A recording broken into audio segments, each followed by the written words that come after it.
बिस्मिल्लाहिर्रहमानिर्रहीम। अस्सलाम वालेकुम। मारूफ मजहबी स्कॉलर जुनेद जमशेद कहते हैं कि एक दफ़ा मेरी वालदा की तबीयत अचानक बिगड़ गई तो हमने उन्हें डॉक्टर हॉस्पिटल में एडमिट करवा दिया। मैं उस वक्त तबलीग के सिलसिले में अपनी जमात के साथ बलूचिस्तान में था। 2 दिन बाद मैं डॉक्टर अस्पताल में अपनी वालदा से मिलने और इनकी तीमारदारी करने के लिए वार्ड में इनके बेड की तरफ जा रहा था तो रास्ते में मैंने एक औरत को देखा जिसके कंधों पर रेशा और बेशुमार कीड़े थे। ये मंजर देखकर मुझे घिन भी आ रही थी और मैं तौबा अस्तगफार भी कर रहा था। 2 लेडी डॉक्टर्स इस औरत के पास खड़ी सफाई वगैरह कर रही थी जबकि ये चीख चीख कर रो रही थी। ये देख मुझसे बर्दाश्त नहीं हो रहा था। ये मंजर देखकर मेरे मुंह से बेसाख्ता तौबा अस्तगफार निकल रहा था। खैर, अपनी वालदा की तीमारदारी करने और इनसे मिलने मिलाने के बाद डॉक्टर से इनकी सेहत की मुकम्मल तफसीलात ली। सब कुछ करने के बाद मैं अपनी वालदा के पांव दबा रहा था तो इनको नींद आ गई। जब मैंने महसूस किया कि मेरी वालदा अब गहरी नींद में जा चुकी हैं तो मैं इस मरीजा औरत के बेड पर जा पहुंचा जिसके कंधे पर रेशा वगैरह था। मैं उसके पास जा बैठा और उसकी इस हालत के बारे में पूछा तो इसकी दास्तान और इसके गुनाहों का सुनकर मेरे रोंगटे खड़े हो गए। इस औरत ने अपनी जिंदगी की रुदाद मुझे कुछ यूं सुनाई कि मेरा नाम समीना है। मैं आज अपनी जिंदगी का सबसे बड़ा बोझ उतारने जा रही हूँ। वो बोझ जो मेरी जिंदगी में मौजूद हर दुख और परेशानी से ज्यादा भारी है। इस वक्त में उम्र के इस हिस्से में हूँ जब इंसान खुद इज्जत के साथ अपनी आखिरी आरामगाह के लिए दुआ करता है, मगर मुझे तो जीने और मरने दोनों से डर लगता है। अगर मेरा एक मुसलमान घराने से ताल्लुक न होता तो मैं वसीयत कर देती कि मुझे मरने के बाद बेशक जला दिया जाए मगर कब्र में दफनाया ना जाए, क्योंकि मैंने एक ऐसा जुल्म किया है जिसकी मुआफ़ी मुमकिन नहीं है। मैंने सुबह सिंध हैदराबाद के निहायत अमीर घराने में जन्म लिया। शक्ल सूरत में बेमिसाल और अनमोल थी। मेरी शादी भी ऐसे खानदान में हुई जो दौलत और इज्जत में हमसे ज्यादा थे। अल्लाह ताला की रहमतें ही रहमतें थी। अल्लाह ताला ने मुझे 6 बेटे अता किए। ससुराल में मेरी बहुत इज्जत थी। मेरी सास मुझे सर आंखों पर बिठाती थी। मुझे अपने बच्चों में बिलाल सबसे प्यारा था। पढ़ाई मुकम्मल होने के बाद मेरे शौहर ने कारोबार के सिलसिले में इसे कनाडा बुला लिया। मैं बिलाल की जुदाई से बहुत दुखी थी, मगर ये मेरे बेटे के मुस्तकबिल का सवाल था। इस मर्तबा जब सर्दियों में बिलाल कनाडा से आया तो बहुत खुश और निखरा निखरा नजर आया, मगर कभी कभी बेचैन और बोलते बोलते खामोश हो जाता था। अजीब बात यह है कि इस मर्तबा बाप के इसरार के बावजूद कनाडा वापस जाने के मूड में नहीं लग रहा था। मैं उस दिन आंगन में बैठी धूप सेक रही थी। मेरी खास खादमा जरजाना आई और राजदाराना अंदाज में बोली, बेगम साहबा, बिलाल साहब का कलसूम से चक्कर चल रहा है। ये बात सुनते ही मुझे ऐसे महसूस हुआ जैसे किसी ने मेरे कानों में सीसा उंडेल दिया हो। मैंने सोचे समझे बगैर उसके मुंह पर तमाशा मार दिया। कमीनी, तेरी ये जुर्रत, मजीद बकवास की तो जुबान काट लूंगी।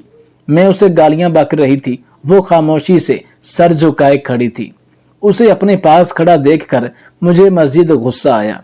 बेहया, तू मेरे सामने से चली क्यों नहीं जाती? मेरे इन अल्फाज के जवाब में इसने आहिस्ता से कहा, मालकिन, ये सच है। इसकी बात पर मुझे दोबारा जलाल आ गया। दिल में आया कि इसके टुकड़े कर दूं, मगर मैंने इसे झिड़क कर वहां से रवाना कर दिया। कलसूम का बाप हमारे घर मुलाजिम था और कलसूम की माँ भी हमारे घर सफाई वगैरह के लिए आती थी। कलसूम माँ बाप की इकलौती थी और कलसूम थी ही बहुत खूबसूरत। गंदमी रंगत, लंबे बाल, बड़ी बड़ी काली आंखें, गुलाबी होंठ और गाल पर स्याही माइल गोश्त का उभार, जिसे तिल नहीं कहा जा सकता था क्योंकि ये तिल से बड़ा था, लेकिन कलसूम की खूबसूरती में इजाफा करता था। कलसूम की वाहिद बदकिस्मती ये थी कि वो एक गरीब मुलाजम की बेटी थी और दूसरी खराबी मेरे बेटे बिलाल के जहन में थी। मुझे अपने बेटे की अकल पर हैरत थी जो एक नौकरानी की शादीशुदा बेटी का दीवाना हो गया था। कलसूम के माँ बाप ने इसकी आग लगाने वाली खूबसूरती के डर से अपने ही खानदान में किसी बीमार बूढ़े से इसकी शादी कर दी थी। मुझे याद है जब वो शादी के बाद आई थी तो मैंने उसकी माँ से कहा था कि इसके लिए तुम्हें बीमार बूढ़ा ही मिला था। जवाब में माँ की बजाय कलसूम ने कहा, मालकिन वो बहुत अच्छा है, मेरा बहुत ख्याल रखता है। मैंने कहा, अच्छा फिर तो ठीक है। और अब जरजाना क्या बेहुदा बात कर रही थी। इस वाक्य को अभी एक हफ्ता भी ना गुजरा था कि एक दोपहर मेरा प्यारा बेटा कलसूम का हाथ पकड़े मेरे सामने आ खड़ा हुआ। अम्मा, मैं इसके बिना नहीं रह सकता। मैंने कलसूम से ही शादी करने का फैसला किया है। मैंने इसके शौहर उस बूढ़े से बात कर ली है। बच्चा होने के बाद वो इसे तलाक दे देगा, फिर ये इद्दत के दिन यहीं गुजारेगी और फिर मैं इससे निकाह कर लूंगा। आप इसे अपने साथ रखें, किसी और को अभी इसकी खबर ना हो। मैं शादी के बाद इसे अपने साथ कनाडा ले जाऊंगा। इसके लहजे का इस्तेकाम मुझे हैरान कर गया था। मैंने कलसूम की तरफ देखा, वो बिल्कुल खामोश खड़ी थी। इस गुफ्तगू के दौरान इसने एक मर्तबा भी आंखें ऊपर नहीं उठाई थी। बिलाल प्यार से बोला, माँ क्या आप मेरे लिए इतना भी नहीं करेंगी? जब बिलाल ने बड़ी मोहब्बत और उम्मीद भरे लहजे में सवाल किया, इसे मेरी कैफियत का अंदाजा नहीं था। मैंने खुद को संभालते हुए कहा, क्यों नहीं, तुम्हारे लिए जान दे सकती हूँ, तुम फिक्र मत करो। बिलाल मेरी बात सुनकर गोया खिल उठा था। इसने झुककर मेरे हाथ चूमे और कलसूम से मुखातिब हुआ, अब तुम हर वक्त अम्मा के साथ रहना, ये तुम्हारा ऐसे ख्याल रखेंगी जैसे मेरा ख्याल रखती हैं। ये कहकर वो कमरे से बाहर चला गया। इसके जाने के बाद मैंने नफरत के साथ कलसूम के बालों को पकड़कर झटका दिया और कहा, बदजात, तुझे थोड़ी सी भी शर्म नहीं आई? बेगैरत, तू कैसी औरत है? वो तकलीफ के सबब कराहने लगी और रोते हुए बोली, बेगम साहबा, ये सब आपके बेटे का कसूर है। मैंने तो कभी अपने शौहर के अलावा किसी मर्द के बारे में सोचा तक नहीं। आप लोग बड़े असर और रसूख वाले हैं, आप लोग जो चाहो कर सकते हो। बिलाल साहब मेरे शौहर से जबरदस्ती तलाक दिलवा रहे हैं। मैंने इन्हें बताया भी था कि मैं उम्मीद से हूँ, मगर इन पर किसी बात का कोई असर नहीं हुआ। मैं भला क्या कर सकती थी? कलसूम की बातों से साफ अयां था कि इसे अपने शौहर से बहुत प्यार है। इस बात पर भी मुझे अपने बेटे की तौहीन का एहसास हुआ।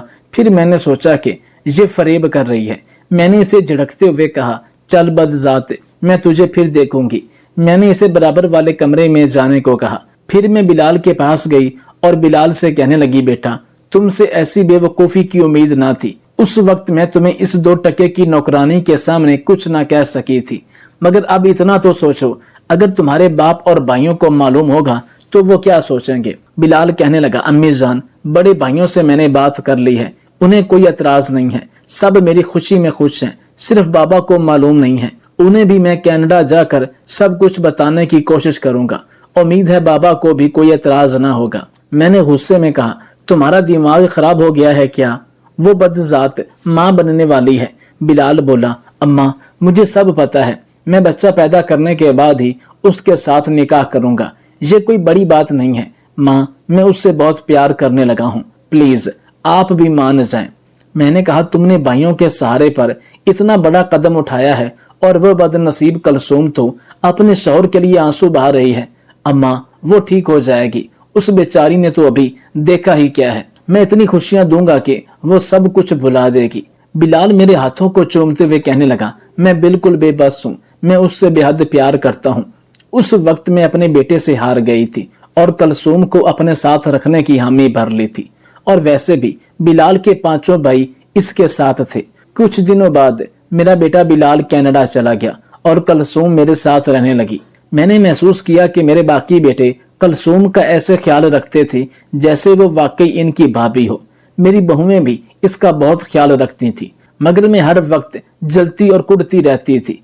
कलसूम को तकलीफ देने और इसकी बेइज्जती करने का कोई मौका अपने हाथ से जाने न देती थी।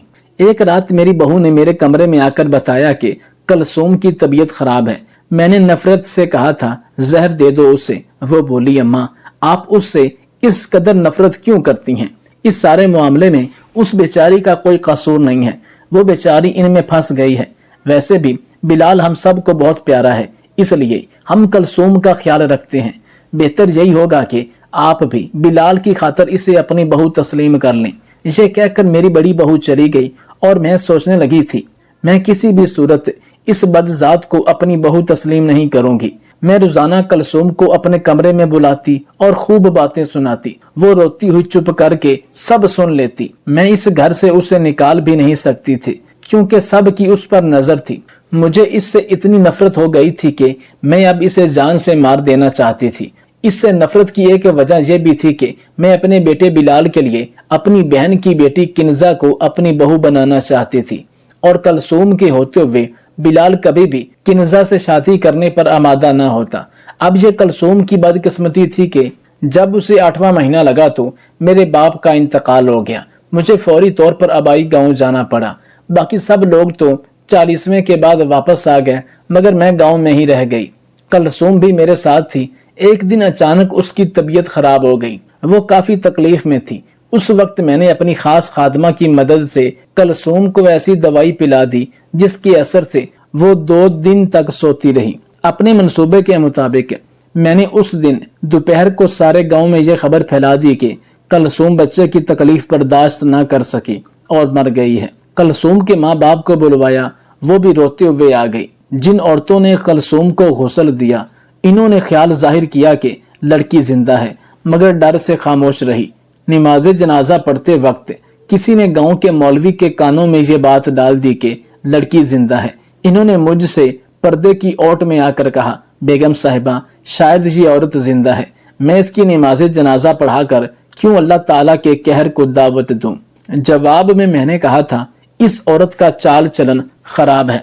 इसने मेरे बेटे को धोखे से अपना असीर बना लिया है। ये बीवी किसी और की है और बच्चा जो इसके पेट में है वो मेरे बेटे का है। मौलवी साहब, आप बताएं, ऐसी बदकार औरत का यही अंजाम होना चाहिए या नहीं? मेरी बात पर मौलवी साहब तौबा तौबा करने लगे और मेरी हाँ में हाँ मिलाते हुए कहा, ऐसी औरत को संगसार करना चाहिए। अगर ये जिंदा रही तो मेरे खानदान की बेइज्जती होगी और मेरा बेटा ऐसा करने नहीं देगा और फिर ये बेहयाई सारे गांव में फैल जाएगी। मौलवी साहब मेरी बातों और आंखों के जाल में फंस गए थे। मैंने इन्हें भी 1 लाख रुपया दिया और इस तरह कलसूम को जिंदा दफन करा दिया गया। जब बिलाल को अपने भाइयों के जरिए कलसूम की मौत का इल्म हुआ तो वो फौरन कनाडा से वापस आ गया। आने के बाद वो अक्सर पागलों की तरह रोता था। मेरी बड़ी बहू मुझे शक की निगाह से घूरती रहती थी। कुछ दिन बाद बिलाल वापस कनाडा चला गया और फिर वापस नहीं आया। तब मुझे पता चला कि मेरी खादमा के जरिए ना सिर्फ बिलाल को सब हकीकत मालूम हो गई है, बल्कि मेरे घर के सभी अफराद को मेरे गुनाह का इल्म हो गया था। क्योंकि कोई भी बुराई या जुल्म हो वो ज्यादा देर तक छुपता नहीं है, मगर कलसूम के घर वालों को किसी ने कुछ नहीं बताया कि इनकी बेटी के साथ क्या हुआ था। इनकी बेटी तो कब्र में ही दम घुटने से मर गई होगी। आज मेरा जान से प्यारा बेटा बिलाल नफरत की बिना पर मुझसे मिलना तो दूर, मेरी शक्ल भी देखना पसंद नहीं करता। मेरे बेटे भी मुझसे नफरत करते हैं। शौहर के मरने के बाद बड़े बेटे के अलावा बाकी सब गैर ममालिक में जा बसे हैं। मेरा बड़ा बेटा और बहू मेरे साथ सौतेलों जैसा सलूक करते हैं। बहू मुझे किचन में जाने नहीं देती। नौकरों से कहती है, इस पर नजर रखो, इसे जहर खिलाने का तजर्बा है। बिलाल सबका लाडला था। अब मेरी इस हरकत की वजह से सब मुझसे नफरत करने लगे थे। मेरे बड़े बेटे की औलाद नहीं है और मेरी बड़ी बहू का कहना है कि ये इस बूढ़ी को अपने साथ रखने की सजा है, इसलिए मैं बे औलाद हूँ। मैं जाहिरी तौर पर बिल्कुल सेहतमंद थी, मगर किसी भी कमरे में सो नहीं सकती थी। खुले आसमान तले सोने से भी दम घुटता था। नींद के इंजेक्शन लगाने के बावजूद मुझे नींद नहीं आती। इस बात को 10 साल बीत चुके हैं। पिछले 4 साल से मैं अस्पताल में दाखिल हूँ। मुझे जिल्द का कैंसर हो चुका है।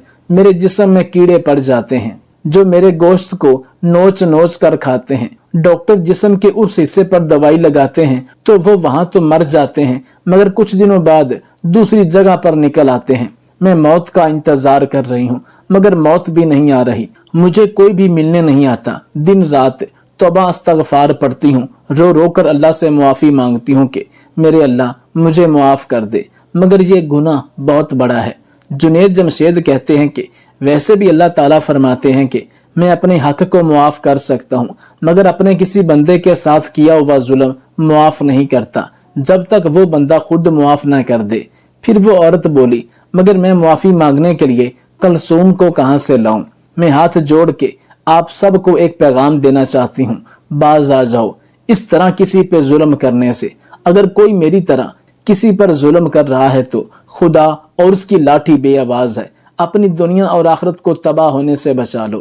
جنید جمشید کہتے ہیں کہ وہ عورت رو رو کر گڑ گڑا کر اللہ تعالیٰ سے اپنے کیے گئے گناہوں کی معافی مانگ رہی تھی۔ مجھ سے بھی کہہ رہی تھی کہ بیٹا میرے حق میں دعا کرو، شاید اللہ تعالیٰ کسی کی زبان سے نکلی ہوئی دعا کو میرے حق میں قبول کر لیں اور مجھے معاف کر دیں۔